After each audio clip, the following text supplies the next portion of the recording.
What I'd like to do, I'd like to share a little story here with you. It's a very tender story. It was sent to me by someone who sends me beautiful things in the mail. And I call it the Teddy story. And I'd like to read this to you, if I can do it without tearing up. And this story illustrates this as well as anything I've ever seen. There's a story many years ago of an elementary school teacher. Her name was Mrs. Thompson.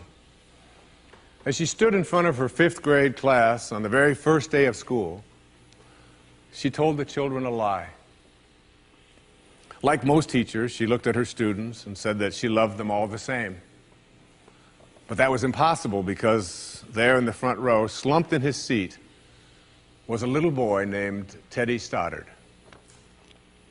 Mrs. Thompson had watched Teddy the year before and noticed that he didn't play well with the other children, that his clothes were messy and that he constantly needed a bath.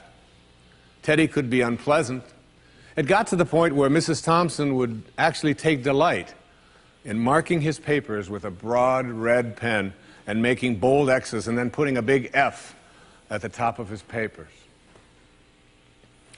At the school where Mrs. Thompson taught, she was required to review each child's past records, and she put Teddy's off until last. However, when she reviewed his file, she was in for a surprise. Teddy's 1st grade teacher wrote, "Teddy is a bright child with a ready laugh. He does his work neatly and he has good manners. He's a joy to be around." His 2nd grade teacher wrote, "Teddy's an excellent student, well liked by his classmates, but he's troubled because his mother has a terminal illness and life at home must be a struggle." His 3rd grade teacher wrote, "His mother's death has been hard on him. He tries to do his best, but his father doesn't show much interest, and his home life will soon affect him if steps aren't taken." Teddy's 4th grade teacher wrote, "Teddy's withdrawn and doesn't show up much interest in school. He doesn't have many friends, and sometimes he even sleeps in class." By now, Mrs. Thompson realized the problem, and she was ashamed of herself. She felt even worse when her students brought her Christmas presents wrapped in beautiful ribbons and bright paper, except for Teddy's. His present was clumsily wrapped in heavy brown paper that he got from the grocery bag. Mrs. Thompson took pains to open it in the middle of the other presents. Some of the children started to laugh when she found a rhinestone bracelet with some of the stones missing and a bottle that was 1/4 full of perfume. But she stifled her children's laughter when she exclaimed how pretty the bracelet was, putting it on and dabbing some of the perfume on her wrist.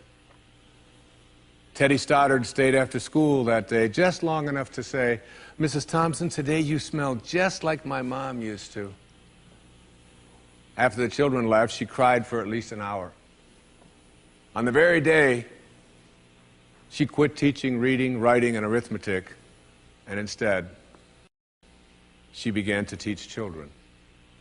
Mrs. Thompson paid particular attention to Teddy. As she worked with him and his mind seemed to come alive, the more she encouraged him, the faster he responded.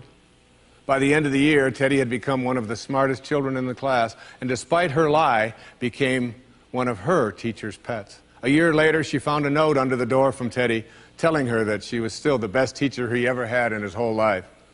6 years went by before she got another note from Teddy. He then wrote that he had finished high school 3rd in his class, and she was still the best teacher he ever had in his whole life.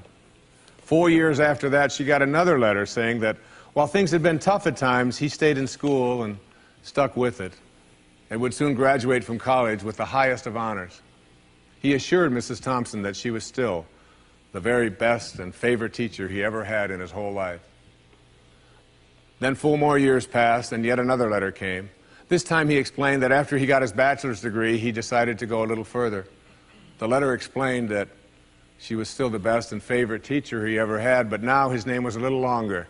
The letter was signed Theodore F. Stallard, M.D. But the story doesn't end there. You see, there was yet another letter that spring. Teddy said he'd met this girl and was going to be married. He explained that his father had died a couple of years ago, and he was wondering if Mrs. Thompson might agree to sit in the place at the wedding that was usually reserved for the mother of the groom. Of course, Mrs. Thompson did, and guess what? She wore that bracelet, the one with the several rhinestones missing. And she made sure she was wearing the perfume that Teddy remembered his mother wearing on their last Christmas together. They hugged each other, and Dr. Stoddard whispered in Mrs. Thompson's ear, "Thank you so much for making me feel important and showing me that I could make a difference." Mrs. Thompson came with tears in her eyes and whispered back, "Teddy, you have it all wrong. You were the one who taught me that I could make a difference. I didn't know how to teach until I met you." Isn't that a beautiful story? Yeah.